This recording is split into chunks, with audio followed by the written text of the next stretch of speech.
Hey guys, what's up? It's Marissa and I'm back for another booktube video, and I am doing something a little bit different today. I am doing my August wrap up today, and I'm going to go through all the books, but instead of holding them up, I'm going to show you what I do every month.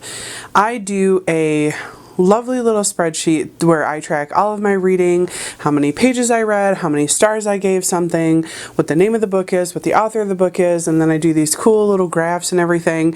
And I absolutely adore numbers and statistics and things like that, so I always keep track of my stuff in an Excel spreadsheet. So I figured that I would go ahead and show you guys that this month rather than sitting in front of my backdrop and holding up the books that I still have left, because I've gotten rid of a lot of books this month. So anyway, I am going to go ahead and run through that and explain everything, and hopefully you guys will enjoy this type of video. And you know, if anybody wants to know how to do these spreadsheets, let me know and I can probably build one for you. So here we go. Okay, here is my spreadsheet. This is the spreadsheet that I designed for me to keep track of all the books I've read. So I've got the title, I have the author, I have what format it's in, I have the date that I finished it, how many stars I gave it, how many pages or how many hours long for my audiobooks, and then whatever date that I decided to unhaul the book. So basically what I'm going to do is go ahead and select only the books that I read in August, obviously since this is my August wrap up, and show you what I read. So I read Big Little Lies by Leanne Moriarty, and I gave that 5 stars. The Rules of Magic and Practical Magic, both by Alice Hoffman, and that was 3 and 2 stars respectively, because I did not like those books at all. And The Conception of Terror, which I read on Audible, and I gave that 4 stars. That was basically an Audible original, and they're like a set of 4 scary stories. We have Treasure Island by Robert Louis Stevenson. That was also an Audible book. I gave that 5 stars. Six of Crows by Leigh Bardugo. That I gave 5 stars. Cupid's Match by Lauren Pelfreyman. I hope I'm saying that right. That was a Kindle ARC that I actually got off of NetGalley, and I gave that a 3 stars. I thought there was a lot of problems with that, and a lot of it was really boring.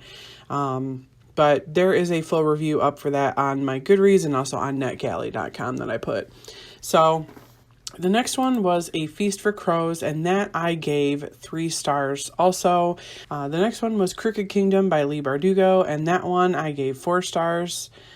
Dark Matter by Blake Crouch, that one I gave 5 stars. Digital Fortress by Dan Brown, that one I gave 5 stars. House of Salt and Sorrows by Aaron Craig, that was my Owl Crate book for this month, and that I gave 2 stars. I absolutely couldn't stand that book, and my review should be coming out in the next couple of weeks. The next one is Silka's Journey by Heather Morris. Heather Morris was the one who wrote The Tattooist of Auschwitz, and this is kind of like a follow-up companion novel to that, because I guess they showed Silka a little bit in The Tattooist of Auschwitz. I still haven't read that book though. It's on my TBR for this month though, so we'll see. That one I gave 5 stars because it was really, really good. And the next one I read was Renegades by Marissa Meyer, and that one I gave 5 stars. That was such a good book. So the next one is Working for Bigfoot by Jim Butcher, that I read on Audible, and I gave that 5 stars. And the last one I read was The Exchange by M.F. Lorson, and that I gave 3 stars. That one was a time travel novel / romance kind of thing. And this first one is the total pages per month, and you can see my total page count has been continuously going up. Obviously I started my booktube in June, so that's when my page count really started to go up there. July was my best month so far. It's 6,709 pages, so that's pretty good for me. And then this next one is total audio hours per month, and that's been pretty consistent, 34, 42, 49, 48. So yeah. And this next one is the stars given.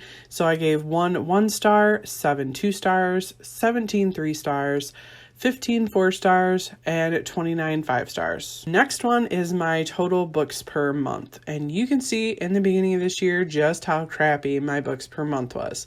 2, 1, 3, 4, and then things really started picking up in May and June. And then in July, I read 19 books.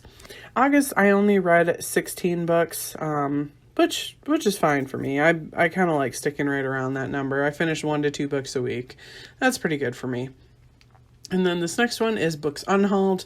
And this is something I just started keeping track of recently, is when I actually unhaul books. And the last one is the book formats, and that's obviously where I'm keeping track of how many audiobooks, which was 9, how many Kindle books I've read, 25, how many physical books I've read is 35.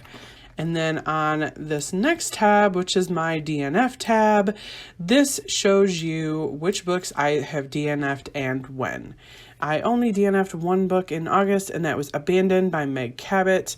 I made the mistake of going on Goodreads and reading the reviews for this book, and people ripped it apart, just ripped it apart, which I kind of don't blame them, because one of the major things that people were ripping this book apart for is it's a Hades and Persephone retelling.